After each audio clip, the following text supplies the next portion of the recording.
আজকে আপনাদের একটা ফরেন নোট দেখাই। এই নোটটা হলো এই দেশের নামটা উচ্চারণ করতেই আমার প্রথম দাঁত ভাঙার মতো অবস্থা হয়ে গেছিলো।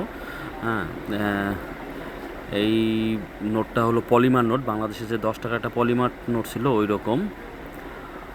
এটা হলো আফ্রিকা, উত্তর আফ্রিকার একটা দেশ মৌরিতানিয়া।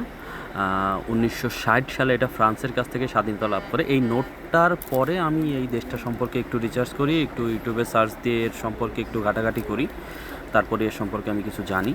এই দেশটার 90% হলো মরুভূমি, যার 90% হলো সাহারা মরুভূমির মধ্যে পড়ে। আর এর উপকূলীয় অঞ্চলগুলো হচ্ছে আটলান্টিক মহাসাগরের পাশে। তাই এদের মেইন যে রাজধানী ওটা সমুদ্রের পাশেই, এবং ওরা ওখানে মাছ ধরে অনেক বেশি। আর বিশ্বের সবথেকে বড় এবং ডেঞ্জারাস ট্রেন লাইনও এই দেশের উপর দিয়েই গেছে, যেটা দিয়ে কয়লা বা অন্য সোনার খনি টনি আছে এদের। এবং এই নোটটা অনেক অসাধারণ একটা নোট। এই প্রত্যেকটা নোট আপনি ধরলে ফিল করতে পারবেন, এর উপরে যে এই ডটগুলো আপনি ফিল করতে পারবেন।